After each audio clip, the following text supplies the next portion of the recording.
各位线上的新朋友、老朋友、好朋友，大家晚上好！很高兴又到了每周四的晚上与大家相会，我是子纯，非常感谢你今天晚上愿意播出时间与我们在线上共度这段探索初心以及启发的时光。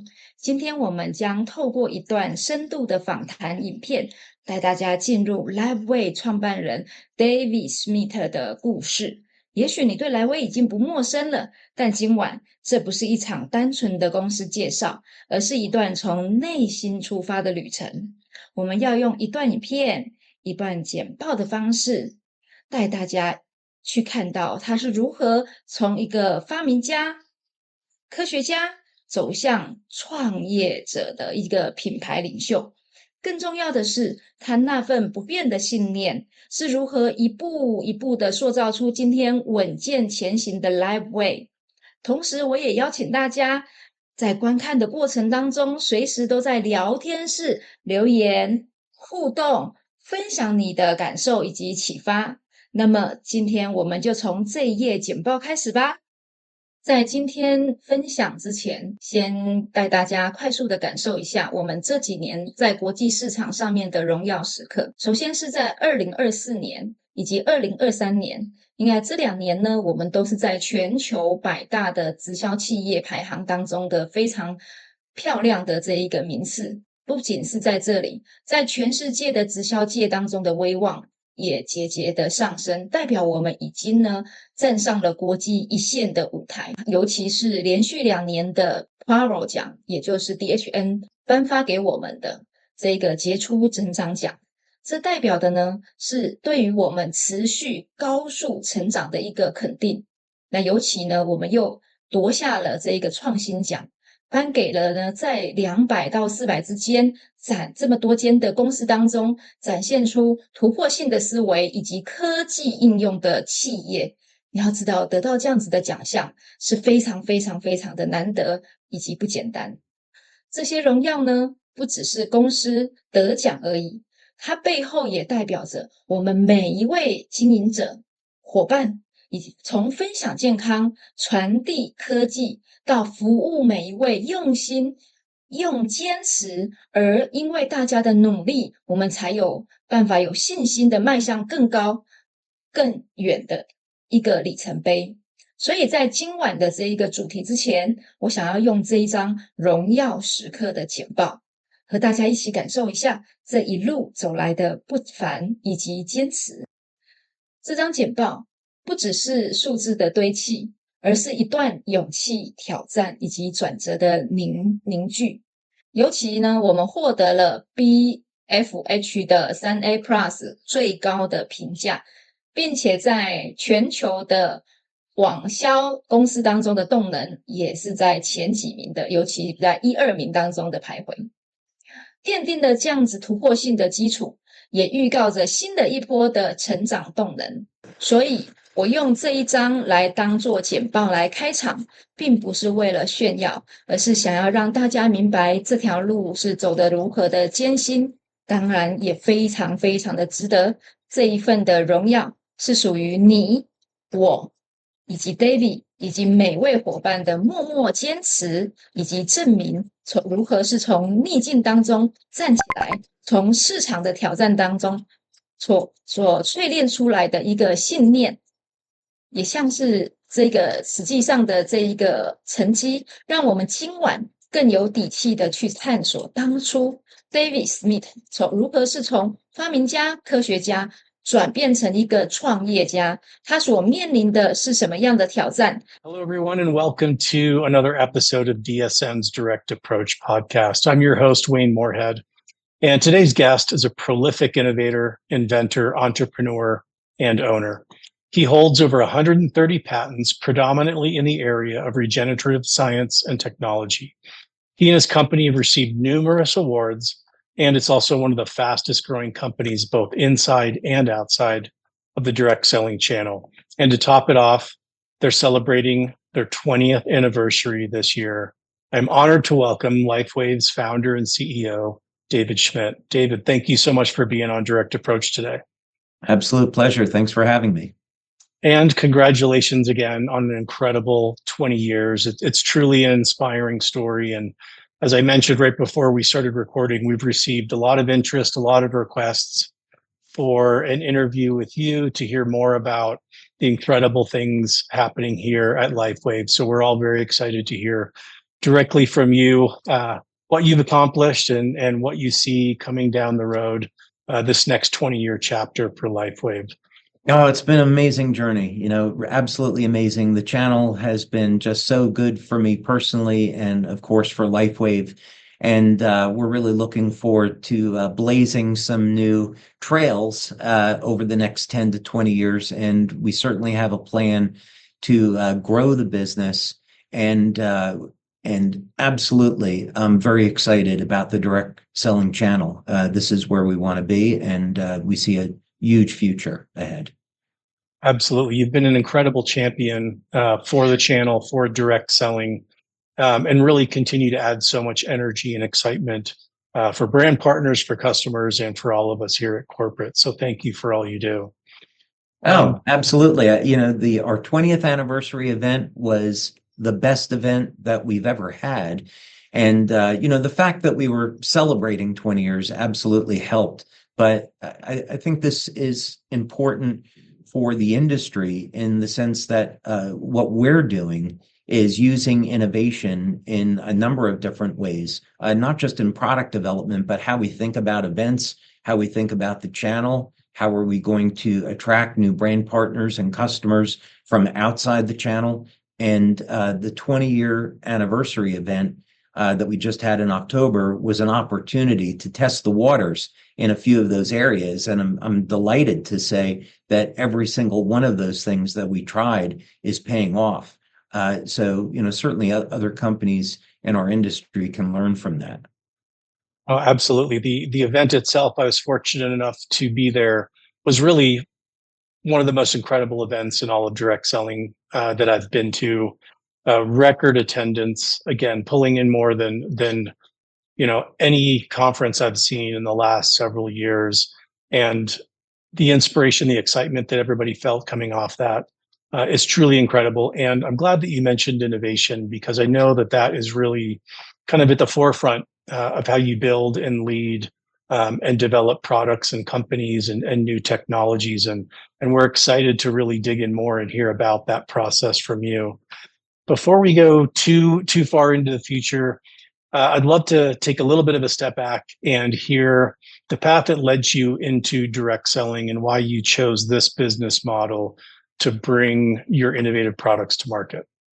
Well, this is going to sound unusual, but I never wanted to be in direct selling.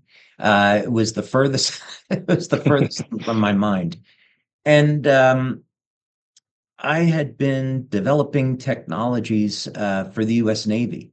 I'd been an entrepreneur my whole life, so I had a computer business that was doing fine. I was kind of making a living at it, and then I had an opportunity to start to work on some of my inventions with a small group of guys.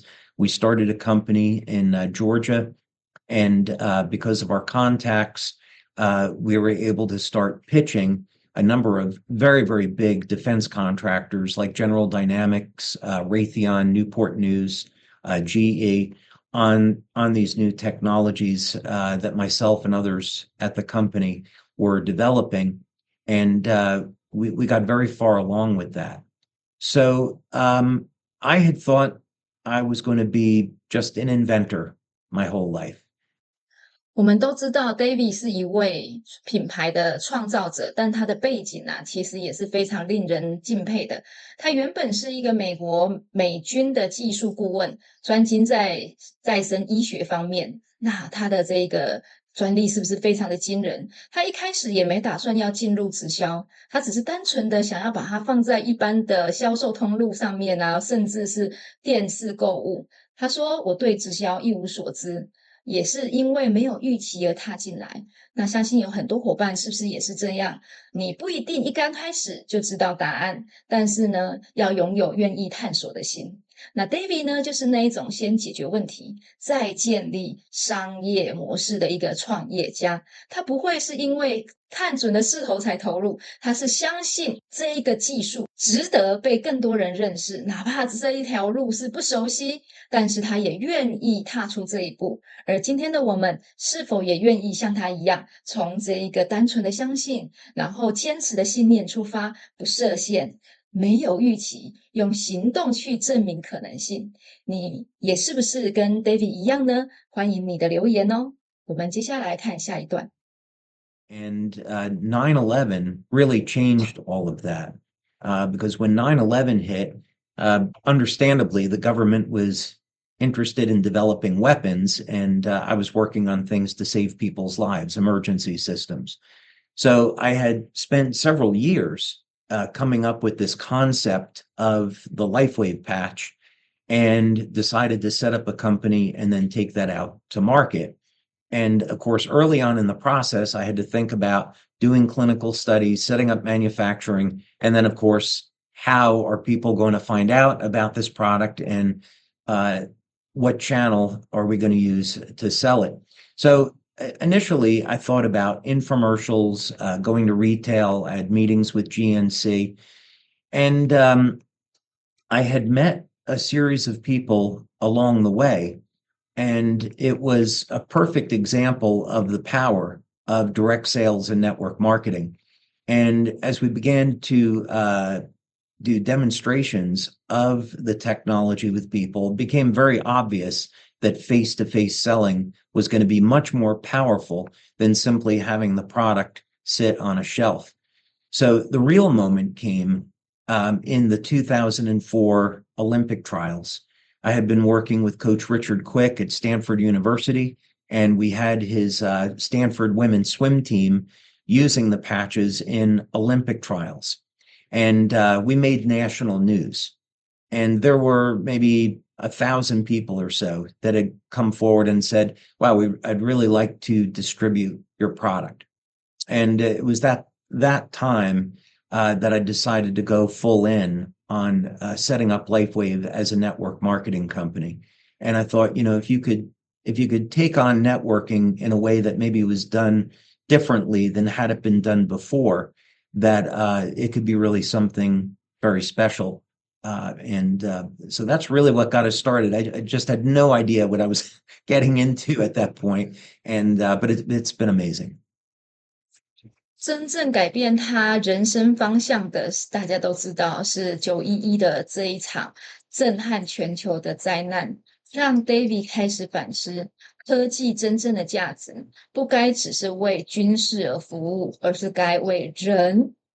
所以当时他正为美军这一个研发这一个能量以及生理机能提升的一些设备，但是他转而问自己，如果有一个科技能够让人在第一时间不需要靠药物就有能量，就这样子是不是可以帮助更多的人？这个就是 LifeWave 贴片的灵感来源。他投入了非侵入式的一个科技研究，让人体自身呢有潜能去把它激发出来，不用靠化学或者是刺激，只要靠光讯号就可以启动我们的内在修复力。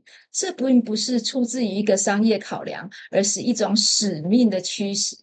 所以我们今天用的每一片贴片，实际上都来自一个想要帮助人类从危机当中去存活的一种初心，想要帮助人们能够远离药物的依赖的这个初心。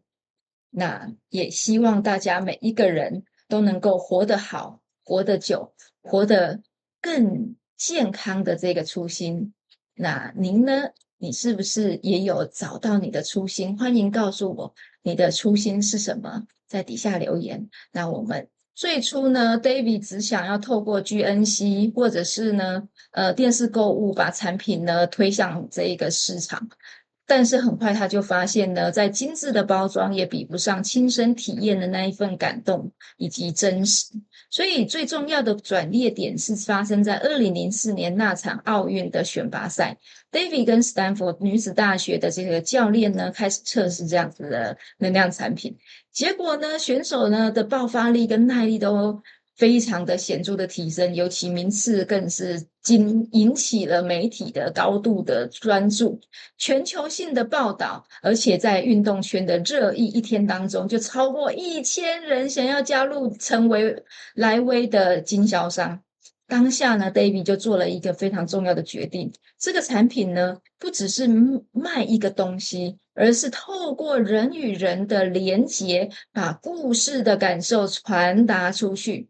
因此他就放弃了原本的这个大型连售通路的合作计划，转向了呢这样子的电子购物的这一个直销的模式，让每一份的分享都带了一种温度以及信任。如果你是 David， 眼前有这么稳定的大型通路可以合作，以及一条全新未知的电子网络互联网这么新的一个科技的东西，你会怎么选呢？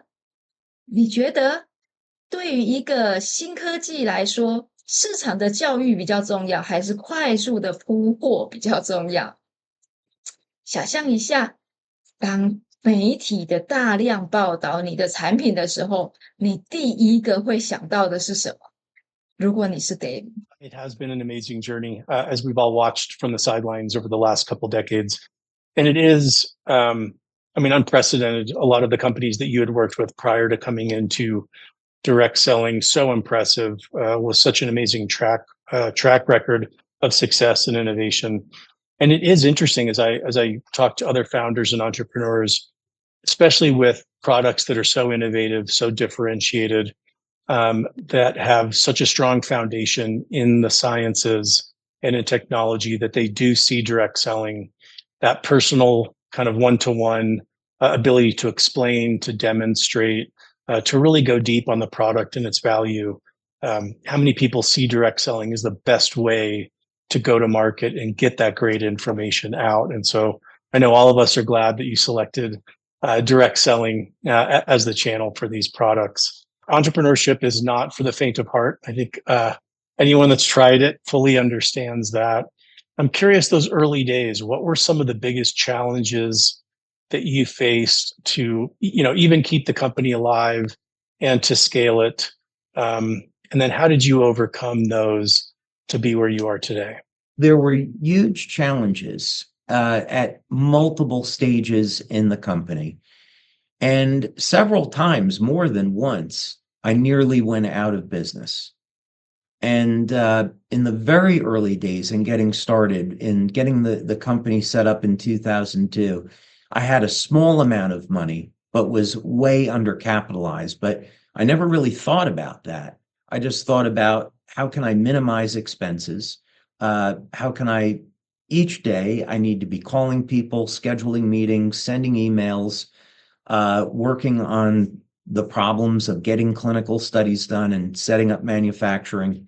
So essentially I came up with a game plan of everything that I needed to do over the course of, let's say, a year, and then break that down into weekly activities. It's not very much different than what a brand partner would do in building their business. So I think part of it is having a lot of patience and having a lot of persistence and committing yourself to a daily regimen of work and setting those goals and objectives and having a daily plan to get those things done.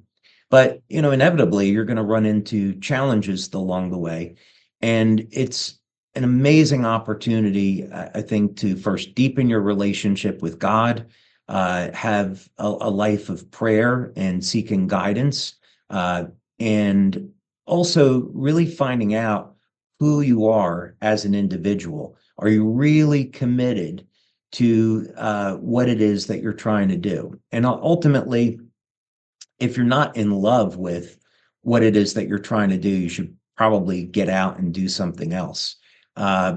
Because in the beginning, there was 12, 14, 16-hour work days. And unless I really believed in what I was trying to do, I never would have made it. So about 6 months in, I think I was around $50,000 in debt, and living off of credit cards, and I had a wife and kids to support. And it was just at that time I had someone come in and put in a pretty fair amount of investment capital. And I was lucky enough later on to make some money and then buy that person out. And there were a few kind of stages like that. And then in 2006, we faced a massive credit card fraud. And in a matter of a single month, we lost about 50% of our brand partners. And that was all in October of 2006. So going into Christmas, we didn't have any money to pay payroll. So I had to virtually empty my bank account to make payroll, cover company bills. And I thought, well, I'm not sure if the company is going to make it into January, but I want everybody to have an okay Christmas, and I'll worry about it in January. Each month in 2007, we were able to barely cover our expenses. It was kind of like, which vendor, are we going to pay this month?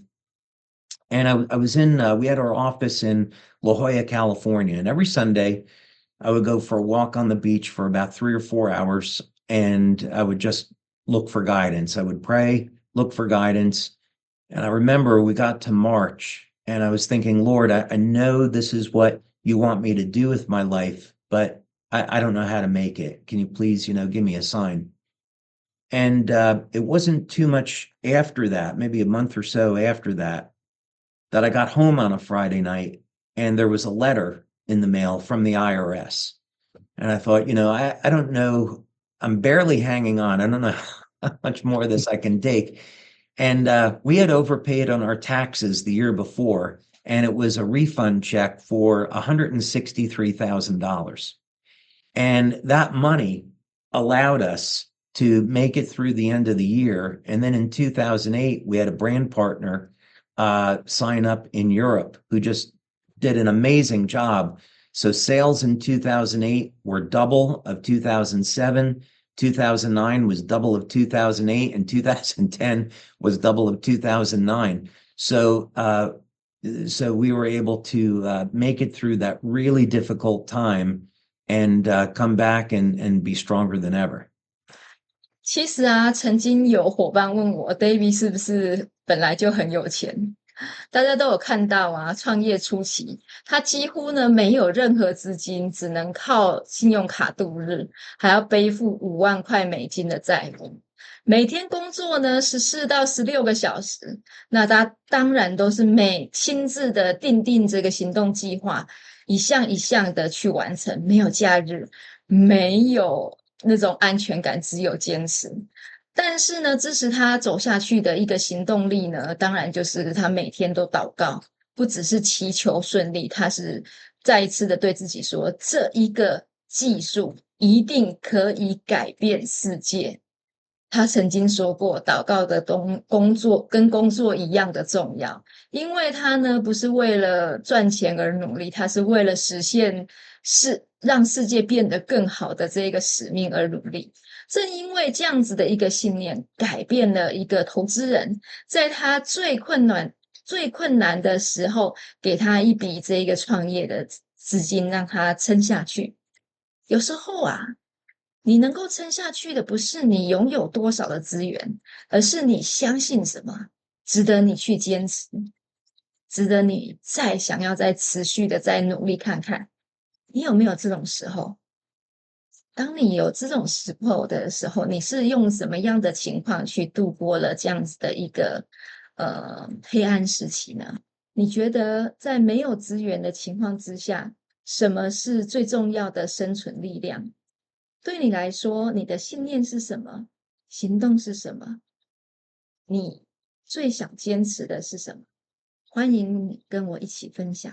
I think another one of the things that is really remarkable about the company is the culture in the field. And I know, every company in direct selling talks about it. They understand the importance of it.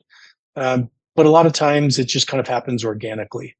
And there were so many brand partners, and still to this day, that have been with you from the beginning. But also with all of the growth, there's been a corresponding increase in brand new or relatively new brand partner leaders. Yet there seems to be such a close community and camaraderie that is not often seen in direct selling companies within the sales force. What do you attribute this to, where the field does work so closely together, and how have you helped to foster that? Yeah, I would say what's really important is that the brand partners buy into the vision and the mission of the company. And that has to be something other than we're doing this to make money. There's anything that people can do to make money. You can be a lawyer, a doctor, electrician, plumber, whatever. There's many, many ways to earn a living. So if that's what the proposition is, I don't think you're going to build any type of culture or any type of loyalty. But if you're building a community where there's a common vision and mission, then you have something else entirely. So this really started in different phases within LifeWave. So when we started in 2004, it was really about, let's help people have a better quality of life. And each day and each week in the company, we would get these phenomenal testimonials, and we made sure that we wanted to share these with our community. So very much over time, while the mission changed, it was always heavily product focused and focused on this idea that LifeWave offers hope, and we can be a part of making the world a better place to live in. And as a natural extension to that, we donate money to organizations like the Red Cross, Convoy of Hope, that are out there to provide relief efforts for people that need it. So I think it would be fair to say that we have an amazing community of brand partners that are totally in line with this mission. And when you hear them talk about our business, that's always at the forefront, is that these products are providing real solutions to people all over the planet. Absolutely.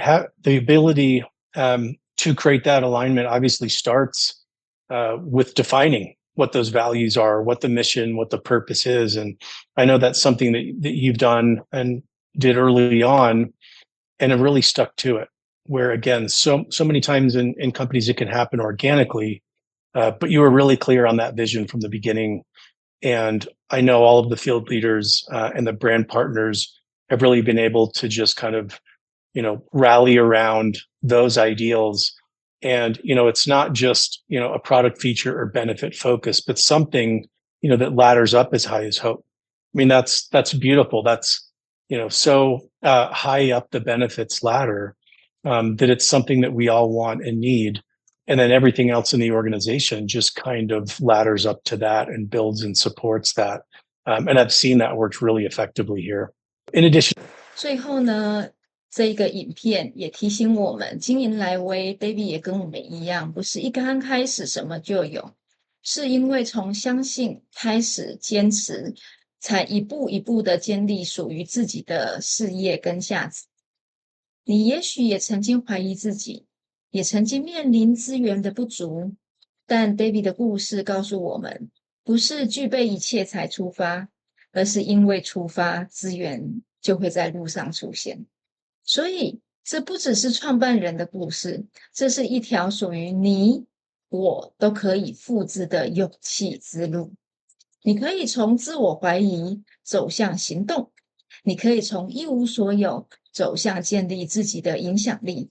只要你愿意开始，你就在这条路上了。这一集我们从 David 的发明之路看见了这一个他如何从信念创造了价值，用行动打开了机会。但更重要的是，你是否看见了自己呢？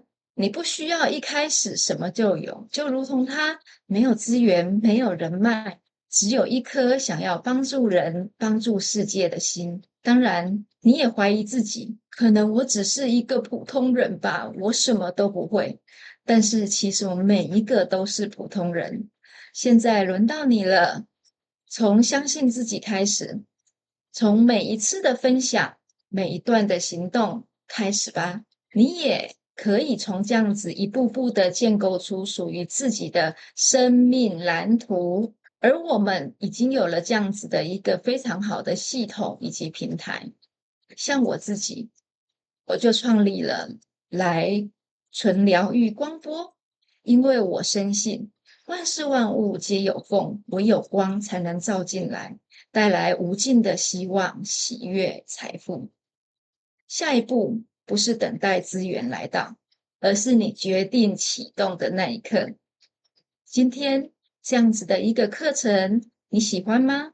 喜欢的话，帮我在聊天室留言，给我一些鼓励以及支持。我们呢，下一周我们再来继续看大卫·史密特，我们的 David 有什么样的故事与大家分享。